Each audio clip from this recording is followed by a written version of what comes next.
loves adventure, sports, and pushing the boundaries. He's traveled in South America, Italy, and the Soviet Union, and competed in ice hockey, rowing, and cycling. He and his wife live in Center City, Philly. When he's not finding a new adventure or spending time with his wife, he works for the Archer Group as their director of measurement, I guess measuring how much time they actually work instead of playing foosball or hanging around the ice cream machine. Oh, sorry, did I say that? Okay, sorry. Anyway, ladies and gentlemen, please welcome Matt Wakeman.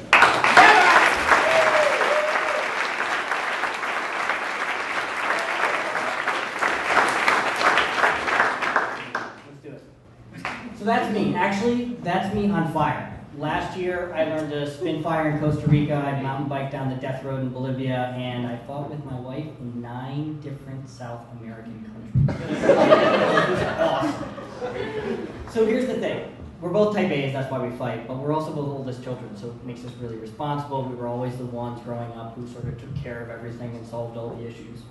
Once we got married, we realized we were comfortable, but we weren't really happy. And we weren't sure what we should do about it. But what we knew was it wasn't fun. And Steph put it best. She said, it's kind of like a jail cell is closing in on us when I think about what happens next. So we wanted to avoid that if at all possible. So this is what we did. We set a big, hairy, audacious goal. We burned our boats, but not our bridges.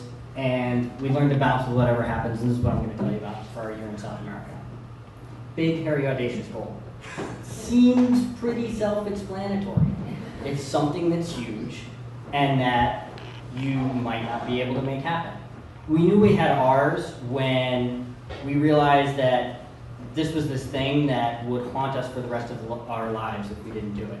No matter what, we would go back and say, why didn't we do that thing? So we went to South America.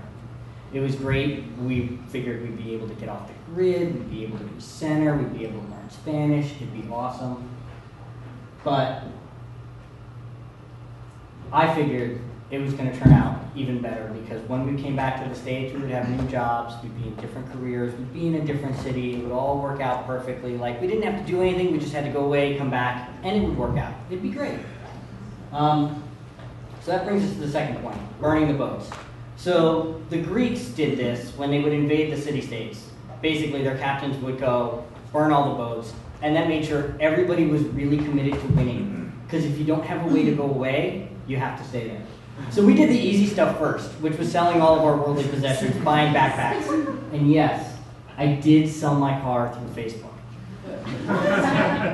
So the hard part was what we did in March of '09, which was we quit our jobs.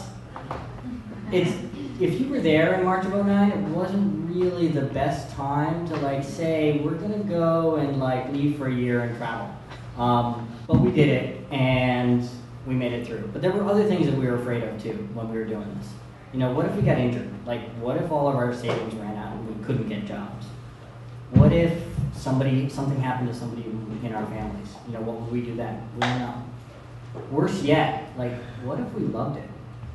What if we had so much fun traveling that we were we're never going back. We're not going to go near the United States again.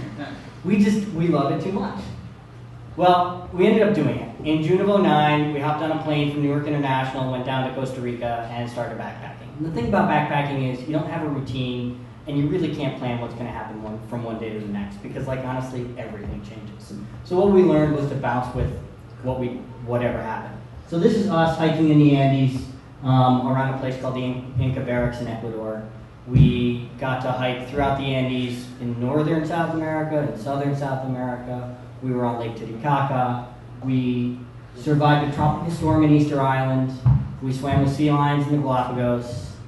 We hiked the Inca Trail to Machu Picchu. We got a lot of shit done. It was awesome. We also got to swim with dolphins in the Falkland Islands. We walked around Santiago, and yes, we made it to Antarctica and got to hang with penguins, which was also incredible. But that was all the good stuff. It's not like bad stuff didn't happen. I told you we fought. We went to the emergency room one morning. We spent a week recovering from our emergency room trip, and we actually, in the middle of our trip, came back to the States for about 3 months to handle a family medical emergency. So we interrupted, and we stayed in the ICU and in a rehab place. But we got back to traveling. We kept our eye on the goal. And we spent my birthday in this tiny little town in Argentina as the only foreigners watching a gaucho competition, which was incredible, absolutely incredible. So a year, 8.5 months on the road. We got back Memorial Day weekend. We got to see family and friends. We got really lucky, found an apartment. After 50,000 miles, that apartment is 6 blocks from our old place. And what we learned is like life happens. Things can go really well and you can be loving it or you can be hating it, but it's going to happen anyway. So find what you love, do it, and it works out. That's what I have to say.